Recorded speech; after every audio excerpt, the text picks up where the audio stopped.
Hi there, welcome to the M.E Goddess channel. My name is Bernice and I live with Myalgia Encephalomyelitis. If this is the first time you've popped by my channel, thanks for popping by. If you're interested in catching up on my journey, just go to my playlists. Everything's kind of divided up into chapters there. So I have some news.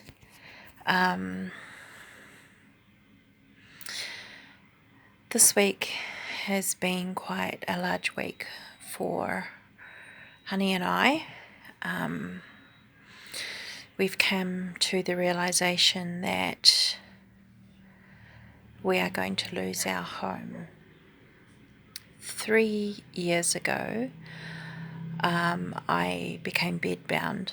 My condition had deteriorated to the point where Mark had to leave his job and become my full-time carer, which meant that we had to adapt to living on a disability benefit.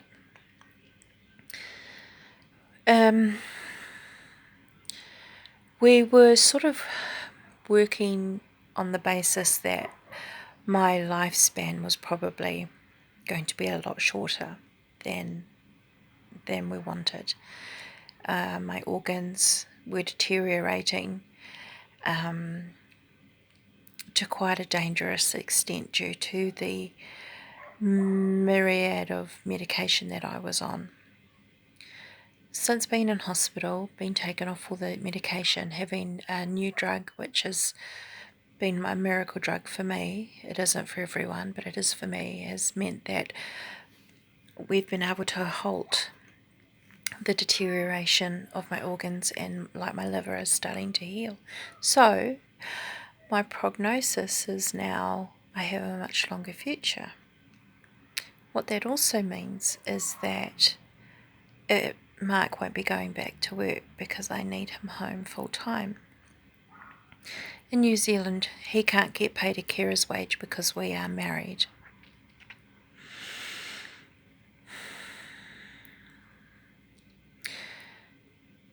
And that's problematic. That's something that Mark will talk about in another video.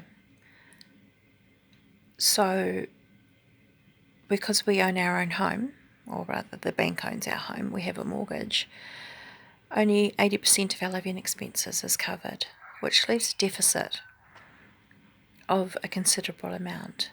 So we, over the last 3 years, we have lived off food bank, the generosity of friends and family who have supported, did fundraising, all sorts of amazing help. But now that this condition and my expected life expectancy is longer, we can't use short-term stopgaps anymore because you can only juggle things for so long. So anyway, long story short, we're going to lose our house, and we've been put on the register for state housing. We qualify for that. So at first there was this great grief and sense of loss, and like, oh, you've got to be kidding me. Can this disease take anything else? It's taken, my health, my future. The landscape of my family has been altered forever because of this disease. It's taken my husband's job, and now it's going to take our home. The thing is, we bought this house as our forever home, and we had plans. We started doing it up until I got sick 6 years ago, and so Mark didn't have the same amount of time to devote to renovations, so the house is only partly renovated. And living on a benefit, there's no room in a budget for renovation. So, all our hopes and dreams that we had put into what this house was going to be for us, into our retirement, we've had to let go. So at first we were very kind of depleted and overwhelmed with the fact that we're going to lose our home, and we will never be in a position to buy another house. So we are trying to turn that around and be proactive and sell the place before the bank takes it from us. So, get out of it, kind of take charge of the situation and turn what is a very sad and overwhelming situation into a positive thing, especially for our children.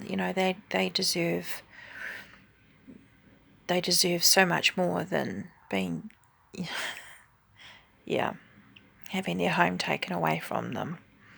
So we are rewriting the dialogue that we have around this. Yes, we're losing our home, but rather than, like I say, having it taken, we are going to get out ahead of it, try and sell it. The thing that stresses me most is timing it so that we've sold the house and then have a public state house to move into.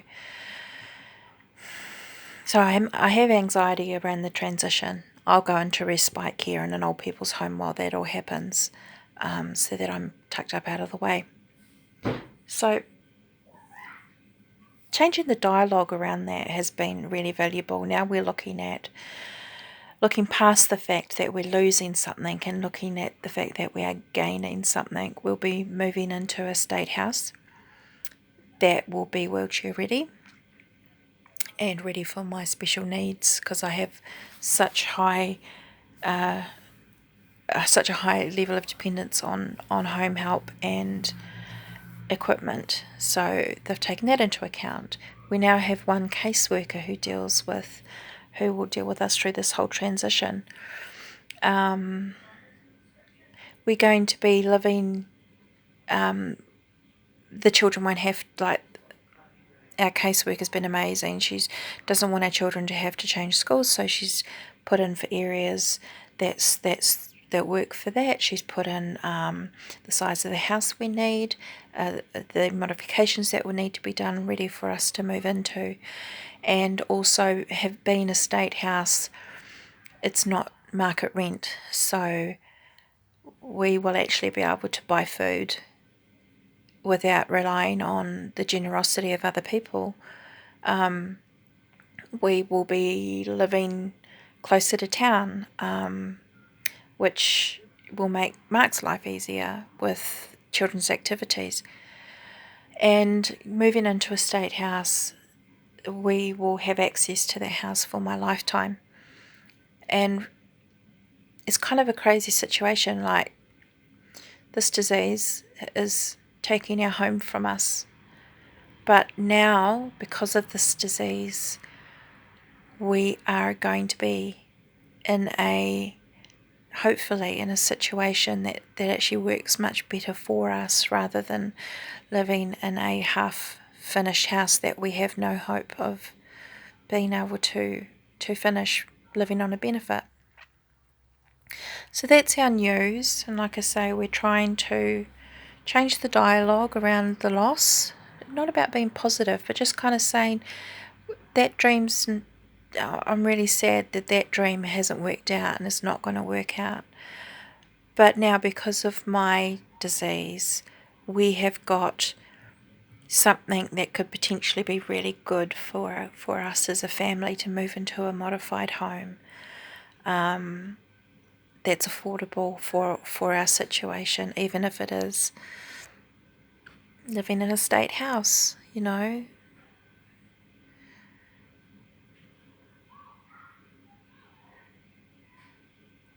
There's no shame in that. At first, when I realised it, I thought, I'm just, thank God we're not going to be homeless. They're not going to let us be homeless. And when you're faced with, we've faced so much. We've faced my mortality, and we've faced financial ruin, and faced potential homelessness, all in the space of 3 years. even less. So finishing on a good note, something that's been, I'm not really into self-help books, but part of my care package is that I have the neuropsychologist from Wellington and Lower Hutt hospitals who's taken me on to try and, help retrain my brain so the pain receptors are a bit more, they calm down a bit. But one thing is that she's given me this book to read. It's called The Reality Slap. The Reality Slap by Dr. Russ Harris, and that's about acceptance commitment therapy.